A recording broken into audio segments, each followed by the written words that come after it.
শুধুমাত্র ইউনিট ডিজিটের উপর ভরসা করে এই ধরনের প্রশ্নের সমাধান খুব সহজে সেকেন্ডে ওড়ানো যায়। দেখো প্রশ্নে কি বলা হয়েছে, 2527-এর সাথে কোন ক্ষুদ্রতম সংখ্যা গুণ করলে সংখ্যাটি একটি পূর্ণবর্গ সংখ্যা হবে। তোমরা জানো একটি পূর্ণবর্গ সংখ্যা বা পারফেক্ট স্কোয়ার নাম্বারের ইউনিট ডিজিট কী হতে পারে, জেনে নাও। দেখো সবসময় একটি পারফেক্ট স্কোয়ার নাম্বার বা একটি পূর্ণবর্গ সংখ্যার ইউনিট ডিজিট 0, 1, 4, 5, 6, 9 এই নাম্বারগুলি হতে পারে, এর বাইরে অন্য কোনো নাম্বার হতে পারে না। ঠিক আছে, যেমন কি দেখো 1 স্কোয়ার করলে কত পাই, 1 পাই। 2 স্কোয়ার করলে কত পাই, 4 পাই। 3 স্কোয়ার করলে কত পাই, 9 পাই। 4 স্কোয়ার করলে কত পাই, 16 পাই। ইউনিট ডিজিট কত, 6। 5 স্কোয়ার করলে আমরা কী পাই, 25 পাই। ইউনিট ডিজিট কত, 5। 6 স্কোয়ার করলে আবার 6 পাচ্ছি, 36। ইউনিট ডিজিট কত, 6। 7 স্কোয়ার করলে আবার ইউনিট ডিজিট 9 পাচ্ছি। 8 স্কোয়ার করলে আবার ইউনিট ডিজিট 4 পাচ্ছি।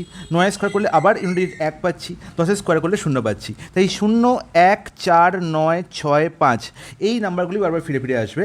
ওকে, আমরা যদি 12 স্কোয়ার করে দেখবো, আবার দেখো 2 স্কোয়ার মানে কি 4 পাচ্ছি। তার মানে এই নাম্বারগুলো 0, 1, 4, 5, 6, 9 এর বাইরে অন্য কোনো ইউনিট ডিজিট হতেই পারে না।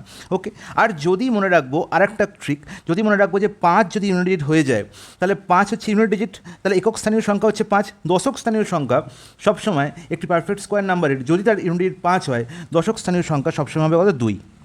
যেমন দেখো 5 স্কোয়ার আমরা দেখতে পাচ্ছি 25, তার মানে দশক স্থানীয় সংখ্যা কত, 2। 15 স্কোয়ার করলে কত পাচ্ছি, 15 স্কোয়ার হচ্ছে 225। দেখো দশক স্থানীয় সংখ্যা কত, 2। যদি আমরা 25 স্কোয়ার করি কত পাবো, বলতে 625।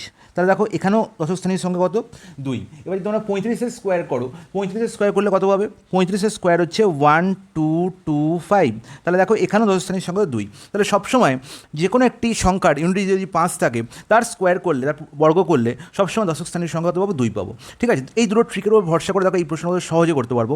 2527 সংখ্যাটির ইউনিট কত, 7। প্রথম অপশানে দেখতে পাচ্ছি 21, তাহলে 21-এর ইউনিট কত, 1। তাহলে 7 আর 1 গুণ করলে কত হবে, 7 হয়। তাহলে কোনো সংখ্যার, কোনো পূর্ণবর্গ সংখ্যার ইউনিট ডিজিট কি 7 হতে পারে, হতে পারে না, তাহলে এটি আনসার হতে পারে না।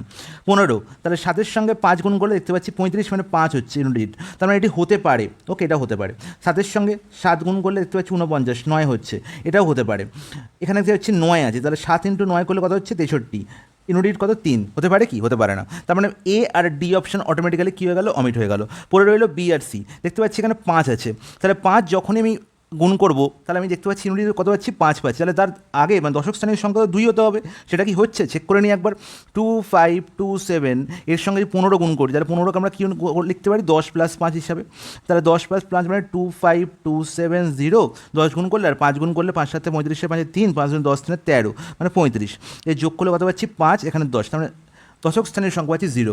এটা কি হতে পারে, হতে পারে না। 2 তো হতেই হবে, তার মানে এটিও আনসার হতে পারে না। একমাত্র অপশান 7 হতে পারে, অপশান সি হতে পারে কারেক্ট আনসার। তাহলে এখানে অপশান সি হয়ে যাবে কারেক্ট আনসার। এইভাবে এই ধরনের প্রশ্নের সমাধান সহজে খুব চুটকিতে ওড়ানো যাবে।